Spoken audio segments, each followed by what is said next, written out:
Let me tell y'all something. I want to tell y'all a story. I bought a Corvette about 4 years ago. I bought a Corvette during the pandemic. It was a 2016 V8 3LT. I bust my ass to get that car. That car costed me at the time, mind you, this is 4 years ago. It was only 4 years old. Corvettes tend to retain their value. At the time, I paid about $80,000 for the car. Mind you, the car had damn near no miles on it. This is a V8 too. Beautiful car. All black, clean, no accidents, low ass miles, barely any miles on it. Great car. And when I first got that car, man, it was such a pain in the ass buying that car because due to the fact that I never leased the car, usually I bought all my cars cash. I had to pay higher interest on it. Everything I had, everything I've ever gotten, I've always paid cash on it because I don't like being in debt, right? So I remember when I went to go get my car washed, I had to learn, like, if you have a nice car and you don't want to fuck the paint up, always go get your car hand washed. I used to have to hand wash my own car. It used to take me forever because I didn't have equipment, but I didn't want to put my car through that machine and those goddamn wipers they use fuck my paint up. So I actually went to go have somebody hand wash it. And I remember there was these guys that used to hand wash my car, man. They used to do a great job on my car. There was this place, it didn't cost much of nothing. It was only like $40 for me to get my car washed, man. They used to make sure they do inside the rims. They used to make sure they do the interior. Of course, I never keep nothing of value inside.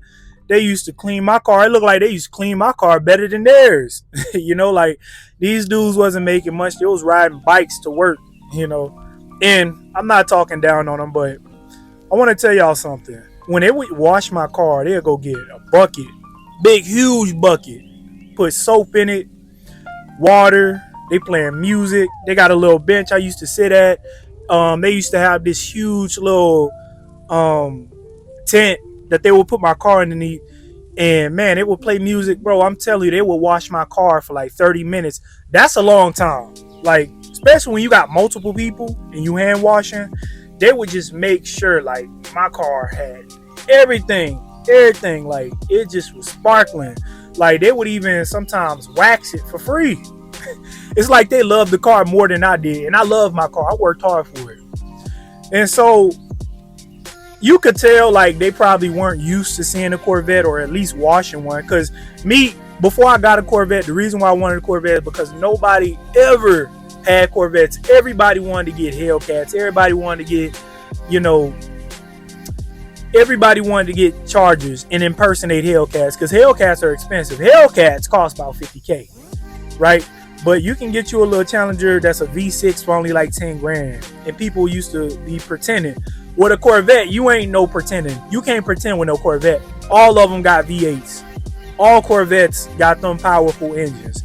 You can't pretend to have no Corvette. That's why a lot of people don't have one. That's why I got one. So there's this one guy, and I could tell he was so excited to wash my car, and I used to always tip him. And he called his friend, and I would never forget this. This was a couple years ago. He called his friend, and he was just so excited. He was just showing his friend, "Hey man, look at this car, I'm washing this car, man. This nice ass car." And he started asking his friend, like, "What you think about it?" And mind you, his friend ain't doing shit. His friend's sitting on his ass in his house in the middle of the day. Now, as a grown man, why are you sitting inside the house in the middle of the day not doing a goddamn thing? I don't know. On a fucking Monday, too. Think about that. This man working, he might be washing the car, but he working. So what? He working. I tip people. So he started telling his friend, like, yeah, man. He started showing him the car, showing him the rims, showing him the paint, showing him the interior, showing him everything. And this guy was just sitting there like, okay, that's a nice car. How much he pay for it? I told him, I spent around 80 grand for it. And you know what his friend said? He was like, that's it? 80 grand, 80,000, that's all he spent? And I'm thinking to myself, motherfucker, what car are you driving? Since you think 80 grand ain't nothing, and your homeboy calling you just to show you a car, so obviously your ass ain't got much of nothing. That's all I'm thinking to myself. But what was more important to me during that exchange he was having with his homeboy completely downplayed his whole experience. This man literally just excited about my car. I was about to tell him, like, look, shit, I'll drive you around in this bitch, man. If you want to see how nice it is, how fast it go and all of that stuff. He was happy before he called his friend. Like, y'all gotta understand, this man was excited. He was like, oh, no, I'm washing that car. Young dude.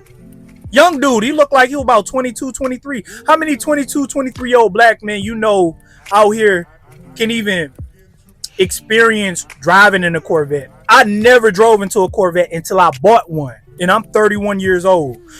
I was in my late 20s when I bought that Corvette. I never even touched one before I drove in it. So, you know, I understand how this young man feels. I'm like, yo, he probably want to experience it, and then that give him motivation and shit. Go get him one himself. But he called his friend, and his friend completely fucked up his whole mood, fucked up his whole experience. A lot of y'all be hanging around people like that. Stop hanging around people like that. Because after he showed his friend and told him and all that, this dude, oh, that's it, that ain't nothing. Now, what you think you telling his friend, this dude that working at this car wash? A $80,000 vehicle, sports car that's not even a family car, bro, that is expensive as fuck. For a family car, $80,000 for any car, a lot, but especially for a car that's only 2 seats. Corvettes are not meant for long trips. Corvettes are not meant for you to be having family trips and shit. That's literally not an everyday drive. That's like a car that you just drive around when you want to take a chick on a date. That's like some extra shit. That's like a secondary car. $80,000 on any car, especially a secondary car, is a lot. So what do you think? How do you think that made his friend feel? The one that's washing the car. Because you trying to belittle me. I ain't got shit to prove to you, dude. I don't know you. I don't care. All I know is when I'm with people, when girls see me and all of that shit, they give me appreciation. They like, damn, that car nice. They got nothing but good things to say about me. But you got this little motherfucker that here that feel like he King Tut. He can just look down on people like, what you driving? Let me see what you driving. Probably nothing, probably a fucking bucket. Because the dude that's calling you right now, no disrespect to him, he riding a bike to work. So, you know what they say, birds of a feather flock together. What the fuck you driving? Probably nothing. Miserable people want other miserable people around them. So that way they don't feel like they not doing shit with their life. They don't want to feel like they're being unproductive.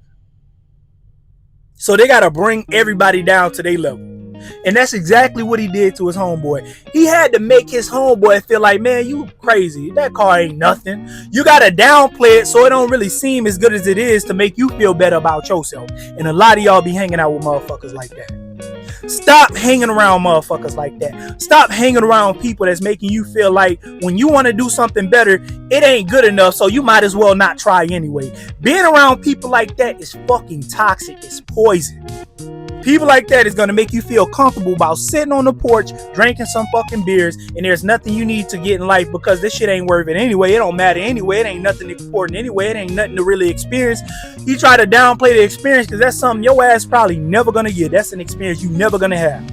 So you got to downplay it for yourself and for your homeboy. Oh, man, you ain't got no business. You ever thought about a parent that tell you you ain't got no business trying to achieve this because they knew they couldn't do it? That's the same thing he was doing to his homeboy. And I could have stepped in and said something, but I didn't. I could have just stepped in because, I mean, look, bro, I'm going to be here for 10 minutes. There's somebody that he cool with. Hey, I'm not here to pass judgment on nobody. But I remember when I was in high school, man, something like that would have gotten to me. When I was younger, something like that would have gotten to me. And I used to always feel like I got to prove myself to people when I was younger. Now I don't give a good goddamn what nobody think about me or what they need, what they want, anything like that. And a lot of y'all need to think that way. I don't care if I'm wearing some shoes that are busted up with a hole in them or if I'm wearing some brand new steel toe boots. If I want it, I'm going to get it. If I feel like I'm comfortable in wearing that, I'm going to wear it. I didn't understand that when I was younger, but now I do. You ain't got shit you need to prove to a goddamn soul out here. There's nobody you need to prove anything to but yourself. Long as you busting your ass, long as you working hard, long as you doing your business, long as you handling what you got to do, that's all that matters. These other people out here do not matter. Because at the end of the day, most of them going to have their hand out before they're extending it to really even give you anything. Most of the people going to take way before they give you anything. So what their opinion is will never matter to you. Long as you handle your business, don't ever put anybody's other perspective of you in priority. Don't expedite what other people think about you. Cause think about this. How's a man that ain't got no car gonna be telling me who driving a C7 Corvette that my car, oh, it ain't good enough? Motherfucker, who? Ain't nobody buying nothing for you. Nobody's buying nothing for you, bro. And your homeboy, he seemed to appreciate it. It seemed like everybody inside this car wash appreciated it except you. And guess what? You the only motherfucker that's not here. You the only person that's not here. So watch who you hang around with, man. Don't let these vultures, don't let these bats, don't let these demons, don't let these vampires, don't let these leeches get on top of you and drain the life out of you. Don't let these people who donate plasma suck the life out of you. Don't let them do it. You keep your head straight, man, and you accomplish your goals for you and nobody else. That happened years ago. It never bothered me. I feel like somebody got to hear that because I see too many people out here trying to prove themselves to people that ain't doing nothing for them.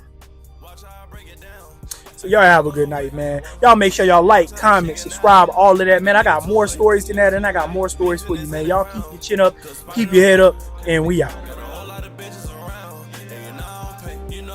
When it comes to this money and when it comes down to the riches.